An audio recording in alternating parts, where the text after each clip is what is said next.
ನಡೀತಾ ಇದೆ. ಸುಮಾರು ದಿನಗಳ ಹಿಂದೆ, ಕೆಲವು ತಿಂಗಳ ಹಿಂದೆ ಸುಮಾರು 156 ಸಾಮೂಹಿಕ ವಿವಾಹಗಳನ್ನು ಮಾಡಿ ಬಡವರಿಗೆ ಒಂದು ರೀತಿಯಲ್ಲಿ ಅವರ ತೊಂದರೆಯಲ್ಲಿ ಸಿಲುಕಿಕೊಳ್ಳಬಾರದೆನ್ನೋ ಒಂದು ಉದ್ದೇಶದಿಂದ ಆ ಜವಾಬ್ದಾರಿಯನ್ನು ತಾವೇ ಹೊತ್ತುಕೊಂಡು 156 ಜೋಡಿಗಳ ವಿವಾಹಗಳನ್ನು ಪೂರೈಸಿದರು. ಅದೇ ರೀತಿಯಾಗಿ 3 ವರ್ಷಗಳಿಂದ ಸತತ ಬರಗಾಲದಿಂದ ತತ್ತರಿಸುವ ಇಂಥ ಒಂದು ಪರಿಸ್ಥಿತಿಯಲ್ಲಿ ಮಾನವಿಯಲ್ಲಿ ಕುಡಿಯುವ ನೀರಿನ ತೊಂದರೆ ಸಾಕಷ್ಟು ಇರುವ ಒಂದು ಪರಿಸ್ಥಿತಿಯನ್ನು ಮನಗಂಡು ತಮ್ಮದೇ ಆದ ಒಂದು ಹೊಲದಲ್ಲಿರುವಂಥ ಒಂದು ಸಿಹಿ ನೀರಿನ ಬೋರ್ನಿಂದ ಅದಕ್ಕೆ ಒಂದು ಸಪ್ರೇಟ್ ಲೈನ್ ಇಳಿಸಿ 5 ಟ್ಯಾಂಕರ್ಗಳ ಮೂಲಕ ಮಾನವೀಯ ಜನತೆಗೆ ಕುಡಿಯುವ ನೀರಿನ ಒಂದು ಉಪಯೋಗವನ್ನು ಕಲ್ಪಿಸಿಕೊಟ್ಟರು. ಅದೇ ಪ್ರಕಾರವಾಗಿ ಬಸ್ ಸ್ಟ್ಯಾಂಡಿನಲ್ಲಿ ಮಾನವೀಯ ಒಂದು ಬಸ್ ಸ್ಟ್ಯಾಂಡ್ನಲ್ಲಿ ಪ್ರಯಾಣಿಕರಿಂದ ನೀರಿನ ತೊಂದರೆಗೆ ಒಳಗಾಗಬಾರದು.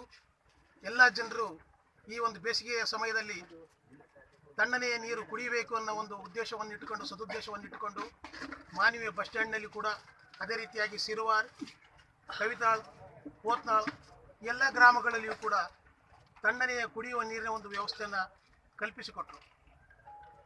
ಅದೇ ರೀತಿಯಾಗಿ ಈ ಒಂದು ಪರಿಸ್ಥಿತಿಯಲ್ಲಿ, ಇಂಥ ಒಂದು ಸಂದಿಗ್ಧ ಪರಿಸ್ಥಿತಿಯಲ್ಲಿ ಕುಡಿಯುವ ನೀರಿಗೆ ಅಭಾವ, ಉಣ್ಣುವ ಊಟಕ್ಕೆ ಅಭಾವ ಇರುವಂಥ ಒಂದು ಸಂದರ್ಭದಲ್ಲಿ ಮಾನವೀಯ ಒಂದು TIPCM ಆವರಣದಲ್ಲಿ ಒಂದು ಅಣ್ಣ ಕ್ಯಾಂಟೀನ್ ಅನ್ನೋ ಒಂದು ಕ್ಯಾಂಟೀನನ್ನು ಪ್ರಾರಂಭ ಮಾಡಿ 5 ರೂಪಾಯಿಗೆ ಒಂದು ಬೆಳಗಿನ ನಾಷ್ಟ, 10 ರೂಪಾಯಿಗೆ ಊಟದ ವ್ಯವಸ್ಥೆಯನ್ನು ಮಾಡಿ ಜನರ ಒಂದು ತೊಂದರೆಗೆ ನಿವಾರಣೆ ಮಾಡುವ ಒಂದು ಸದುದ್ದೇಶವನ್ನು ಇಟ್ಟುಕೊಂಡು ಈ ಒಂದು ಎಂ ಈರಣ್ಣನವರು ಹಾಗೂ ಅವರ ಗೆಳೆಯರು ಕೂಡ ಈ ಒಂದು ಮಹತ್ ಕಾರ್ಯವನ್ನು ಮಾಡ್ತಕ್ಕಂತ ಇದ್ದಾರೆ.